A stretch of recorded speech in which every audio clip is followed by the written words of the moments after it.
കനത്ത ചൂടിൽ വലയുകയാണ് ഉത്തരേന്ത്യയും. അടുത്ത 3 ദിവസം ഉഷ്ണതരംഗ സാധ്യതയുണ്ടെന്നാണ് കേന്ദ്ര കാലാവസ്ഥാ വകുപ്പിന്റെ മുന്നറിയിപ്പ്. ഒഡീഷയിലാണ് രാജ്യത്തെ ഏറ്റവും കൂടുതൽ ചൂട് രേഖപ്പെടുത്തിയിരിക്കുന്നത്. ജാർസുഗുഡയിൽ താപനില 46.8 ഡിഗ്രി സെൽഷ്യസിൽ എത്തിയിരിക്കുകയാണ്. YS അഭിനന്ദ് വിവരങ്ങളുമായി. അഭിനന്ദ്, ഇപ്പോൾ ഉത്തരേന്ത്യയിലും കനത്ത ചൂടാണ്. എന്താണ് ഏറ്റവും കൂടുതൽ രേഖപ്പെടുത്തിയിരിക്കുന്നത്? ഒഡീഷയിലാണ്. ചൂടുമായി ബന്ധപ്പെട്ട് ഈ സൂര്യാതപത്തിന്റെ വാർത്തകൾ കേരളത്തിൽ പല ജില്ലകളിൽ നിന്നായി വന്നുകൊണ്ടിരിക്കുകയാണ്. അത്തരം കാര്യങ്ങൾ ഉത്തരേന്ത്യയിലും റിപ്പോർട്ട് ചെയ്യപ്പെടുകയാണോ? എന്താണ് മുന്നറിയിപ്പ്, അഭിനന്ദ്?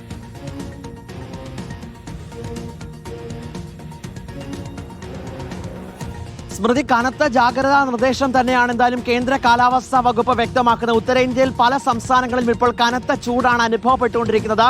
ഉത്തർപ്രദേശ്, ഛത്തീസ്ഗഡ്, പഞ്ചാബ് തുടങ്ങിയ പ്രദേശങ്ങളിലും ഇപ്പോൾ കനത്ത ചൂടാണ്. പകൽ 12 മണി മുതൽ 2 മണി വരെയുള്ള വെയിൽ ഒരു കാരണവശാലും കൊള്ളരുത് എന്നാണ് സർക്കാരുകൾ നൽകിയിരിക്കുന്ന നിർദ്ദേശം. സ്കൂളുകളുടെ പ്രവർത്തനം ആവശ്യമെങ്കിൽ നിർത്തിവെക്കണമെന്നാണ് ദില്ലി സർക്കാർ ഇപ്പോൾ വിദ്യാഭ്യാസ സ്ഥാപനങ്ങൾക്ക് നൽകിയിരിക്കുന്ന നിർദ്ദേശവും. 46.8 ഡിഗ്രി സെൽഷ്യസ് ആണ് ഏറ്റവും ഉയർന്ന താപനില ഇന്നലെ രാജ്യത്ത് രേഖപ്പെടുത്തിയത്. അത് ഒഡീഷയിലെ ജാർസുഗുഡയിലായിരുന്നു.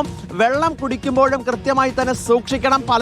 ദില്ലിയെ സംബന്ധിച്ചിടത്തോളം മലിനജലം അത് പാക്കറ്റുകളിലാക്കി വിൽക്കുന്ന ഒരു സാഹചര്യം പല കടകളിലും ഉണ്ടെന്നും ചൂട് കനത്തതോടുകൂടി വെള്ളത്തിന്റെ ആവശ്യകത കൂടി അത്തരത്തിലേക്കുള്ള പ്രശ്നങ്ങളിലേക്ക് പോകരുത് എന്നുള്ള നിർദ്ദേശം കൂടി ഇപ്പോൾ ദില്ലി സർക്കാർ വ്യക്തമാക്കിയിട്ടുണ്ട്. ഈ ചൂട് കൂടിയ പശ്ചാത്തലത്തിൽ ഒരു അവലോകന യോഗം മുഖ്യമന്ത്രി രേഖാ ഗുപ്തയുടെ നേതൃത്വത്തിൽ ഇന്ന് ഉച്ചയ്ക്ക് 2 മണിക്ക് നടക്കുകയും ചെയ്യും. എന്തായാലും കനത്ത ചൂടിൽ പൊറുതി മുട്ടുകയാണ് രാജ്യതലസ്ഥാനവും ഉത്തരേന്ത്യൻ സംസ്ഥാനങ്ങളും. സ്മൃതി, ശരി. ഉത്തരേന്ത്യയിലും ചൂട് കൂടുമ്പോൾ ഡൽഹിയിലും മുഖ്യമന്ത്രി ഉന്നതതല യോഗം വിളിച്ചിരിക്കുന്നു. സംസ്ഥാനത്ത് ഇവിടെ മുഖ്യമന്ത്രി പിണറായി വിജയൻ വിളിച്ച ഉന്നതതല യോഗം ഇപ്പോൾ ഓൺലൈനായി ചേർന്നുകൊണ്ടിരിക്കുകയാണ്.